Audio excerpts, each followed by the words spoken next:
لا تأخذه سنة ولا نوم له ما في السماوات وما في الأرض من ذا الذي يشفع عنده إلا بإذنه একটা আলোচনা যদি করি বিস্তারিত রব নিয়ে জন্মের পর থেকে কি দেখি আকল আগে কি বলে আমার আকল বলেন আমার মাথার উপরে বিরাট বড় আসমান একটা খুঁটি নাই আমার আকল বলেন আমার পায়ের নিচে বিস্তীর্ণ জমিন এই জমিন কেমন জমিন এই জমিনের ভিতরে বীজ রোপণ করলে গাছ তৈরি হয় গাছের মধ্যে ঢালপালা হয় ওই ঢালপালায় কিছু পাতা হয় ওই পাতা একরকম হয় পাশে আরেকটা গাছ ওটার ধরন আরেক রকম হয় এক এক গাছে এক এক রকম ফুল হয় ওই ফুল থেকে ফল হয় ওই ফলের কালার আলাদা হয় ওই ফলের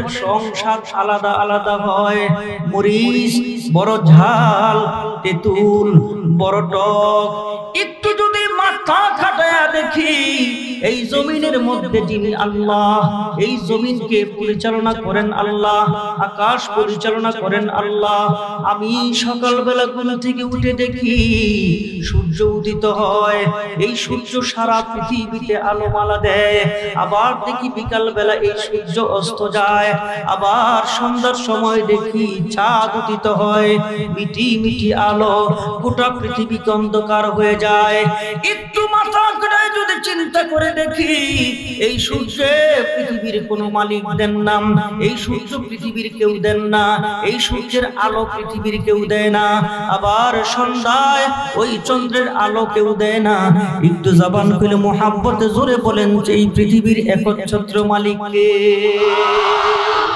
ওই মালিককে চিনতে হবে ওয়া'বুদুল্লাহ ওয়ালা তুশরিকু বিহি শাইআ ওয়া বিল ওয়ালিদাইনি ইহসানা মালিকের পরিচয় যদি আমরা পাই মালিকের সন্ধান যদি আমরা মালিকের সন্ধান পাই তাহলে আমার শান্তির রাস্তা পরিষ্কার হয়ে যাবে শান্তি কোথায় পাওয়া যাবে এই রাস্তা আমার সামনে পরিষ্কার হয়ে যাবে আমার মালিককে এই খোঁজ যদি আমি পাই আমার স্রষ্টাকে এই খোঁজ যদি আমি পাই তাহলে আমার সমস্ত মাসলা হল হয়ে যাবে এই পৃথিবী এমনি চলে না এই পৃথিবীর একজন মালিক আছে এই পৃথিবীর একচ্ছত্র একজন মালিক যিনি আমার পায়ের নিচে শক্ত মাটি দিয়েছেন আবার সাগরের মধ্যে বহুতল পানি দিয়ে আমার সাগরকে সাজায় রাখছেন আমার মাথার উপরে বেগৈরে আমাদিন তারাউনাহা বিশাল বড় আকাশ বিনা খুঁটিতে আমার মাথার উপরে সাজায় রাখছেন আল্লাহ খুশি হবেন জবান খুলে মহব্বতে জোরে বলেন তিনি কে ওই আল্লাহর পরিচয় যদি পান আর কিছু লাগবে না তিনি কে তার কত বড় ক্ষমতা এটা যদি পান নমরুদ নিজের খোদা দাবি করত ফেরাউন নিজের খোদা দাবি করত জানতো যে রব কে এরাও জানতো যে রব কে কিভাবে জানেন নমরুদ সারা দিন বলতো আনা রাব্বুকুমুল আলা রাতের বেলা কি করতো জানেন আহারে বিরাট বড় পাহাড় ওই পাহাড়ের মধ্যে একটা মঞ্চ ফাঁসির মঞ্চ নিচে দিয়া আর্মি র‍্যাব বিডিআর চিতা কোবরা পুলিশ সব গভীর রাত্রে যখন হয় শুধু ও একা উপরে যায় নিস্তব্ধ নিরাপত্তা কেউ উঠতে পারে না সেখানে নমরুদ ওটার উপরে উঠা বিরাট বড় মঞ্চ একা উঠা গভীর রাতে ডাইকা কয় আল্লাহ বলে কি আমি যে কয় নম্বরের খোদা এটা তো তুমি জানো নিজে নিজে কয় সারাদিন কি বলে আনা রাব্বুকুমুল আলা আমি বড় খোদা আর গভীর রাতে ওই পাহাড়ের চূড়ায় উঠে কি বলে আল্লাহ আমি যে কয় নম্বরের খোদা এটা পৃথিবীর মানুষটা তুমি তো জানো আল্লাহ কয় ও মালিক একটু দয়া আমি জানি তোমার বড় দয়া আমি জানি তুমি সবচেয়ে বড় আমদে আল্লাহ আল্লাহ ডাক দিয়া কয় কি রে পরদেশকে আল্লাহ একটা চাওয়ার আছে কই কি চাবি আল্লাহ এটা দাও আল্লাহকে দিয়ে দিলাম সুবহানাল্লাহ জোরে কোন না মানে রাতের বেলা ওখান থেকে পাস করে নিয়ে আসে আর আল্লাহর দেওয়া মানুষের সামনে উপস্থাপন করে বলে আনা রাব্বুকুমুল আ'লা। আহারে এটা শুধু নমরুদ না, এটা ফেরাউনও করত। খোদা দাবি করছে, আরে খোদার কাছেই তো সব। সকালবেলা ঘুম, বিরাট বড় মিছিল আসতেছে, এমন বড় মিছিল, উজির নাজির দৌড়ায় গেছে, যাই কয় যা পানা, কয় কি, কয় ঘুম থেকে উঠেন, কয় কি হইছে, কয় বিরাট বড় মিছিল আসতেছে। মিছিল কেন, কি দাবি কি? নীল নদে পানি নাই, নীল নদে পানি নাই। পানির সমস্যা সমাধান করবে কে? খোদা। বৃষ্টির সমস্যা সমাধান করবে কে? আল্লাহ। তো জনগণের কাছে দাবি করছেন আমি খোদা, মিছিল লইছে, নীল নদে পানি নাই, পানি দিতে হবে। যদি পানি না দাও তাইলে খোদাগিরির 12টা বাজাবো। মনে মনে আর কি ভিতরে। নীল নদে তো হুকুম দিছে আল্লাহ, এই নীল নদের পানি শুকায় যা, নীল নদের পানি শুকায় যা। আচ্ছা আল্লাহ যদি হুকুম দেয় কয় সেকেন্ড লাগবো? কয় সেকেন্ড লাগবো? আয় হায়, ইন্নামা আমরুহু ইযা আরাদা শাইআন আন ইয়াকুলা লাহু কুন ফায়াকুন।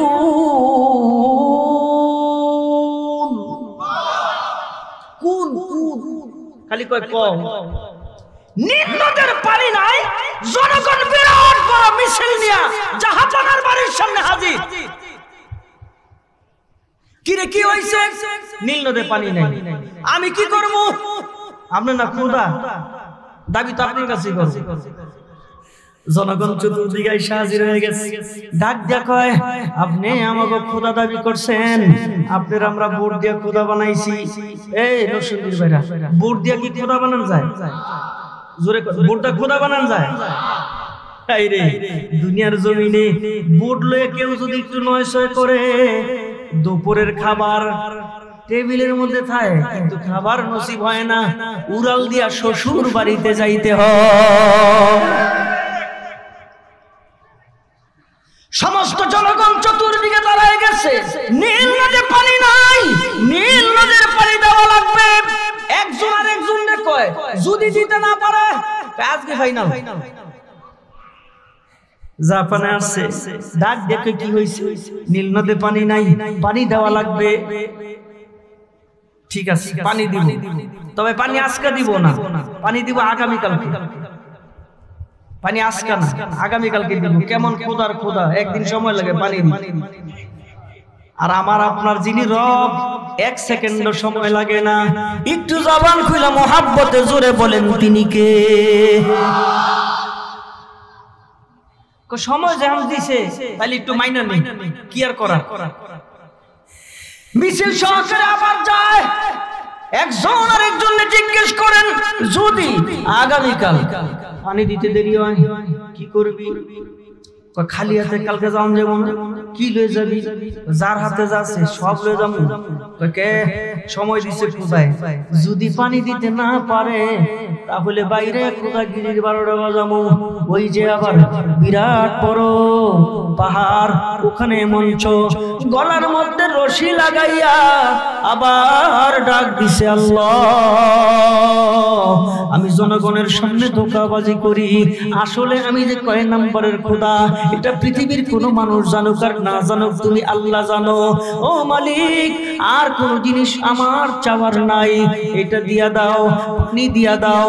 আল্লাহ তুমি আমার রব, আল্লাহ তুমি আমার পালন করনেওয়ালা, আল্লাহ তুমি আমার রিজিক দাতা, আল্লাহ তুমি আমার সব। রব্বে কারীম খুশি হয়ে গেছেন। ফেরেশতারা ডাক দিয়ে আল্লাহ ওর কথা বুঝেন না, বাটপার বাটপার শুনেন না। আল্লাহ আল্লাহকে আমার মায়া আমার দয়া অনেক বড়, আমার দয়া কেমন বড়।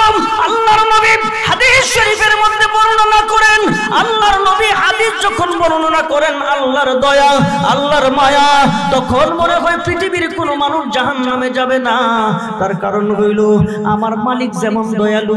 আরে জীবনে একবার যদি কেউ ঈমান ওয়া ইহতিসাবান, ঈমান এবং একবার ইখলাসের সাথে একবার কেউ যদি দিল থেকে খালি আল্লাহ কয়, ঈমানের সাথে ইখলাসের সাথে একবার শুধুমাত্র কেউ যদি আল্লাহ কয়, জবান খুইলা দিল থেকে ঈমান ইখলাসের সাথে জোরে করে আল্লাহ, একবার একবার একবার একবার। আরে শয়তান ডাক দিয়া কয়, আল্লাহ তুমি আমার যে পাওয়ার দিয়েছো, আমি রন্দে রন্দে তোমার বান্দার রক্তে ঢুকবো। আল্লাহ তুমি যে পাওয়ার আমাকে দিয়েছো, আমি দরজা বন্ধ থাকলে ঘরের ভিতরে ঢুকবো, 24 ঘন্টা ধোঁকা দিব। আমার হায়াত লম্বা পাইছি, আল্লাহ এদেরকে ধোঁকা দিতে দিতে আমি একা জাহান্নামে যাব না, বনি আদম সব নিয়ে জাহান্নামে যাব। আমার মালিক ডাক দেখে, শয়তান লম্বা হায়াত করে আমি দিছি। আল্লাহ কয়, শয়তান আমি তোরে রন্দে রন্দে ঢুকার তৌফিক দিছি। আল্লাহ কয়, শয়তান দরজা বন্ধ থাকার পরেও আমি আল্লাহ তোরে ঢুকার তৌফিক দিছি। তুই আমার বান্দারে 99 বছর 100 বছর ধোঁকা দিতে দিতে জাহান্নামের কিনারায় নিবি। আমার বান্দা একটা সেকেন্ডের জন্য দিল থেকে যদি কয় আল্লাহ বাকি কথা বলা লাগবে না, আমি তোর 99 বছরের ষড়যন্ত্রের জাল ছিন্ন করে আমি আমার বান্দার জীবনের সব গুনাহ মাফ করে আমি আমার বান্দারে টান দিয়ে আমার কুদরতি কোলে উঠাই নিব। তিনি কে ভাই? একটা জীবনের সর্বোচ্চ শক্তি দিয়া কন্যা, তিনি কে? ওই আল্লাহকে ডাকতে মনে চায় না, কেমনে দিব আল্লাহ? ফজরের সময় পৃথিবীর সমস্ত মানুষ, ফজরের সময় সবচেয়ে বেশি এলাকার উপস্থিতি মানুষ বেশি থাকে, কাজকর্ম করে বাড়িতে এসে ঘুমায়। ফজরের সময় মানুষের উপস্থিতি এলাকায় বেশি থাকে, অথচ ফজরের সময় মসজিদে দৃশ্য দেখলে চোখ দিয়ে পানি আসে, কান্না আসে। তার কারণ জুমার নামাজের মধ্যে মুসল্লির অভাব নাই, আর ফজরের নামাজের মুসল্লির কোনো খবর নাই। রব বলে